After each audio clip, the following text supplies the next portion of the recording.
Guys, അപ്പോൾ ഇന്ന് എൻ്റെ ലൈഫിൽ ഒരു സ്പെഷ്യൽ ഡേ ആണ്. ആക്ച്വലി നിങ്ങൾ തംബ്നെയിൽ കണ്ട പോലെ തന്നെ ഞാൻ എൻ്റെ ലൈഫിൽ മെറ്റേണിറ്റി ലീവിന് ശേഷം ആദ്യമായിട്ട് ഓഫീസിലേക്ക് പോവുകയാണ്. ആക്ച്വലി ഇതൊരു സ്പെഷ്യൽ ഡേ ആണെങ്കിൽ കൂടിയും എനിക്കൊരു മിക്സ്ഡ് ഇമോഷൻസ് ആണ് ഉള്ളത്. കാരണം ഒരു സൈഡിൽ എനിക്ക് ഭയങ്കര എക്സൈറ്റ്മെൻ്റ് ഉണ്ട്, എന്നാൽ മറ്റൊരു സൈഡിൽ ഞാൻ കുറച്ച് ഇമോഷണലും കൂടിയാണ്. ആൻഡ് ഇമോഷണൽ നിങ്ങൾക്ക് എല്ലാവർക്കും മനസ്സിലാവും. ഞാൻ എൻ്റെ കുഞ്ഞു ബേബീനെ വീട്ടിലാക്കിയിട്ട് പോവുകയാണ്. ആൻഡ് എക്സൈറ്റ്മെൻറ്റ് പറയുകയാണെങ്കിൽ ഞാൻ എൻ്റെ മെറ്റേണിറ്റി ലീവിന് പോകുന്നതിന് മുമ്പ് 1 month ഓഫ് ഞാനൊരു വർക്ക് ഫ്രം ഹോം ആയിരുന്നു. അപ്പോൾ ആഫ്റ്റർ 7 months ആണ് ഞാനിപ്പോൾ ഓഫീസിലേക്ക് പോകുന്നത്. അപ്പം ഒരുപാട് പേരെ കാണാനുള്ള ഒരു എക്സൈറ്റ്മെൻറ്റും പിന്നെ കുറേ പേര് ന്യൂ ജോയിനീസ് ആയിട്ട് വന്നിട്ടുമുണ്ട്. അപ്പോൾ അവരൊക്കെ പരിചയപ്പെടാനുള്ള ഒരു എക്സൈറ്റ്മെൻറ്റിലൊക്കെയാണ് ഞാനുള്ളത്. അറ്റ് ദ സെയിം ടൈം എനിക്കൊരു എന്താ പറയുക, ഒരു സെക്കൻഡ് തോട്ടും കൂടി ഉണ്ട്, ഞാൻ പോകണോ അതോ മോളെ നോക്കണോ എന്നുള്ളതൊക്കെ. അപ്പം എനിവേസ് ഞാൻ എന്തായാലും ഒരു നമുക്ക് ജീവിതം മുമ്പോട്ട് പോകണമല്ലോ. അപ്പം നമ്മളെപ്പോഴും ഇമോഷണൽ കാര്യങ്ങളിലൊക്കെ നമ്മൾ കുറച്ച് ഒന്ന് അടക്കി വെച്ചിട്ട് നമ്മുടെ ലൈഫ് മുമ്പോട്ട് പോകാൻ വേണ്ടിയിട്ട് നമ്മളെന്തായാലും വർക്കിന് പോവാണ്. അപ്പം എങ്ങനെ ഉണ്ടാകും എന്ന് നോക്കാം. എൻ്റെ first day of work after maternity leave എങ്ങനെ ഉണ്ടാകും എന്നുള്ളത് നോക്കാം. അപ്പം വെൽക്കം ടു ദ വീഡിയോ. അപ്പോൾ എനിക്ക് ഓഫീസിൽ റിപ്പോർട്ടിംഗ് ടൈം പറഞ്ഞിരിക്കുന്നത് 10:30-ക്കാണ്. അപ്പോൾ ഞാൻ രാവിലെ തന്നെ എഴുന്നേറ്റ് മോളുടെ കാര്യങ്ങളെല്ലാം ചെയ്തു. ഞാൻ പാലൊക്കെ കൊടുത്ത് പുറക്കിയിരിക്കുകയാണ്. അപ്പോൾ ഈ ഒരു ഗ്യാപ്പിൽ വേണം എനിക്ക് ഇറങ്ങാൻ വേണ്ടിയിട്ട്. എനിക്ക് മനസ്സ് വരുന്നില്ല, അവൾ എന്നെ കണ്ടുകൊണ്ട് എനിക്ക് ഇറങ്ങാനെങ്ങും മനസ്സ് വരുന്നില്ല. അപ്പോൾ അതുകൊണ്ട് ഞാൻ ഉറക്കിയതിന് ശേഷം ഇറങ്ങാനുള്ള പ്ലാനാണ്. അപ്പോൾ ഇനി ഓഫീസിലെത്തിയിട്ട് ബാക്കി വിശേഷം അറിയാം. അപ്പോൾ ടാറ്റാ. എൻ്റെ വീട്ടിൽ നിന്ന് ഓഫീസിലേക്ക് ഒരു 15 minutes ആണുള്ളത്. അതുകൊണ്ട് തന്നെ ഡെയിലി സ്കൂട്ടറിന് പോയി വരാനാണ് ഉദ്ദേശിക്കുന്നത്. ഡെലിവറി കഴിഞ്ഞ് തിരിച്ചു വന്നപ്പോഴേക്കും ഈ ഇൻഫോ പാർക്ക് ക്യാമ്പസ് മൊത്തത്തിൽ ഒന്ന് മാറിയിട്ടുണ്ടായിരുന്നു കേട്ടോ.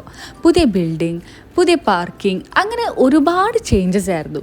ആൻഡ് എനിക്ക് ഒരുപാട് ഇഷ്ടപ്പെട്ടൊരു ചേഞ്ചായിരുന്നു ഈ വെൻഡിങ് മെഷീൻ. അങ്ങനെ 7 മാസത്തിന് ശേഷം ഞാൻ എൻ്റെ ഓഫീസിലേക്ക് കയറാൻ പോവാണ്. എനിക്ക് നല്ല വെൽക്കമിങ് ആയിരുന്നു കേട്ടോ കിട്ടിയത്. And I felt so special on that day. Welcome back Nithu V Mohan എന്നുള്ള ആ ഒരു ബോർഡൊക്കെ കണ്ടപ്പോൾ എനിക്ക് ഭയങ്കര സന്തോഷം തോന്നി. ഞാൻ നേരത്തെ പറഞ്ഞ പോലെ തന്നെ എനിക്ക് എൻ്റെ കൊളീഗ്സിനെ കാണാൻ ഭയങ്കര എക്സൈറ്റ്മെൻ്റ് ആയിരുന്നു. അതുകൊണ്ട് തന്നെ ഞാൻ ഓരോരുത്തരായിട്ട് സംസാരിച്ച് ഒരുപാട് ടൈം സ്പെൻഡ് ചെയ്തു. ആ ടൈമിലാണ് എനിക്ക് വർക്കൊക്കെ ഹാൻഡ് ഓവറായി കിട്ടിയത്. ആൻഡ് ഫസ്റ്റ് ഡേ ആയതുകൊണ്ട് അത്ര വർക്കൊന്നും ഉണ്ടാവില്ല എന്ന് പ്രതീക്ഷിച്ചെങ്കിലും കുറച്ചൊക്കെ വർക്ക് ഉണ്ടായിരുന്നു കേട്ടോ. And I was so busy. അന്നത്തെ ആ ഒരു ദിവസം ഞാൻ എല്ലാവരുടെ അടുത്തും സംസാരിച്ചിട്ടും വർക്ക് ചെയ്തിട്ടും കൂടാതെ തന്നെ കുറേ പേരെ പുതിയ ആൾക്കാരൊക്കെ പരിചയപ്പെട്ടു. അപ്പോൾ അതുകൊണ്ട് ആ ഒരു ദിവസം പോയതേ എനിക്ക് അറിയുന്നുണ്ടായിരുന്നില്ല. ഞാൻ നേരത്തെ പറഞ്ഞല്ലോ എനിക്ക് ഒരു ചെറിയ വെൽക്കമിങ് ഒക്കെ കിട്ടിയിട്ടുണ്ടായിരുന്നു എന്ന്. അപ്പോൾ അതിൻ്റെ ഭാഗമായിട്ട് എനിക്കൊരു ബൊക്കെയും പിന്നെ ഈ സ്വീറ്റ്സൊക്കെ കിട്ടി. പിന്നെ അത് കിട്ടിയതിൻ്റെ ഭാഗമായിട്ട് ഞാൻ കുറച്ച് പ്രഹസനങ്ങളൊക്കെ ഉണ്ടായിരുന്നു. പക്ഷേ ഞാൻ ഭയങ്കര ഹാപ്പി ആയിരുന്നു. ഞാൻ തിരിച്ചു വന്നതിന് അവരെന്നെ ഇങ്ങനെ ഒന്ന് സ്വീകരിച്ചപ്പോൾ എനിക്ക് ഭയങ്കര സന്തോഷം തോന്നിയിട്ടുണ്ടായിരുന്നു. ആൻഡ് ഓൾസോ എനിക്കൊരു ഹാമ്പറൊക്കെ കിട്ടിയിരുന്നു കമ്പനിയുടെ സൈഡിൽ നിന്ന്. ആക്ച്വലി എനിക്ക് വന്നപ്പോൾ തന്നെ കിട്ടിയെങ്കിലും ഇത് ജസ്റ്റ് വീഡിയോയ്ക്ക് വേണ്ടി ഞാൻ ഒന്നും കൂടി റീക്രിയേറ്റ് ചെയ്തതാട്ടോ. അപ്പോൾ ഈ ഹാമ്പറിൽ ഒരു നോട്ട് പാഡ് ഉണ്ടായിരുന്നു, പിന്നെ ഒരു കമ്പനി ടീഷർട്ട് ഉണ്ടായിരുന്നു. അതെല്ലാ വർഷവും നമുക്ക് കിട്ടണതാട്ടോ. അതുപോലെ തന്നെ ഒരു സ്റ്റിക്കി നോട്ടും പെന്നും. ആൻഡ് ഇതാണ് ഇതിൻ്റെ ഹൈലൈറ്റ്, ഒരു വാട്ടർ ബോട്ടിലും. ഫസ്റ്റ് ഡേ ആയതുകൊണ്ട് തന്നെ ഞാൻ ലഞ്ച് കൊണ്ടുവന്നിട്ടുണ്ടായിരുന്നില്ല. അങ്ങനെ ലഞ്ച് കഴിക്കാൻ വേണ്ടിയിട്ട് ഞങ്ങൾ തൊട്ടടുത്തുള്ള ബിൽഡിങ്ങിലേക്ക് പോയി. ഞാനും എൻ്റെ ഫ്രണ്ട്സും കൂടി നടന്നിട്ടാട്ടോ പോയത്. അങ്ങനെ നമ്മൾ അവിടെ എത്തി മീൽസ് ഓർഡർ ചെയ്തു. മീൽസ് കുഴപ്പമില്ലായിരുന്നു, അത്യാവശ്യം വേർത്തായിരുന്നു ആൻഡ് ടേസ്റ്റിയും ആയിരുന്നു. പിന്നെ അതൊക്കെ കഴിച്ച് ഞങ്ങൾ തിരിച്ച് നടന്നു. ഞാൻ പറഞ്ഞല്ലോ എൻ്റെ ഫ്രണ്ട്സിനെ കണ്ടപ്പോൾ ഞാൻ ഒരുപാട് സംസാരിക്കാനും എല്ലാം ഉണ്ടായിരുന്നു. അതെല്ലാം കഴിഞ്ഞ് ഞാൻ തിരിച്ചതാ എൻ്റെ വീട്ടിലേക്ക് ഇറങ്ങുകയാണ്. ഇറങ്ങിയ ടൈമിലാണ് മനസ്സിലായത് നല്ല മഴയായിരുന്നു കേട്ടോ. വീഡിയോയിൽ അത്ര കാണാൻ പറ്റില്ലെങ്കിലും നല്ല മഴയായിരുന്നു.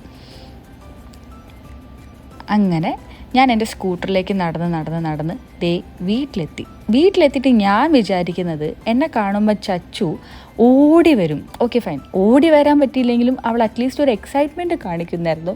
പക്ഷെ ഒരു വികാരം ഇല്ലാതെ നിൽക്കുമായിരുന്നു. പക്ഷേ ആ സമയത്ത് തന്നെയായിരുന്നു കേട്ടോ അരവിന്ദ് വന്നത്. പക്ഷെ അരവിന്ദിനെ നോക്കുന്നുണ്ടായിരുന്നു. ബട്ട് എനിവേസ് എനിക്കൊട്ടും കുശുമ്പില്ലെങ്കിൽ പോലും ഞാൻ എൻ്റെ കുഞ്ഞിനെ ചച്ചു എന്ന് വിളിച്ചപ്പോൾ അവളൊരു ചിരി ഉണ്ടായിരുന്നു. അത് കണ്ടപ്പോൾ ഞാനും മെൽറ്റായിപ്പോയി, കണ്ടു നിൽക്കുന്ന അരവിന്ദും മെൽറ്റായിപ്പോയി. പിന്നെ ചച്ചു എൻ്റെ കൂടെ തന്നെയായിരുന്നു കേട്ടോ. ഞാൻ എൻ്റെ ലൈഫിൽ ഒരുപാട് ഹാപ്പിയാണ്. കാരണം ഞാനൊരു മദർ എന്നുള്ള റെസ്പോൺസിബിലിറ്റിയും അതുപോലെ തന്നെ ഞാൻ എൻ്റെ കരിയറും ഒരേപോലെ ബാലൻസ് ചെയ്യാൻ ശ്രമിക്കുകയാണ്. എനിക്കത് ശ്രമിക്കാൻ പറ്റും തന്നെയാണ് എൻ്റെ വിശ്വാസം. അപ്പോൾ ഇത്രയേ ഉള്ളൂ കേട്ടോ ഈ വീഡിയോയിൽ.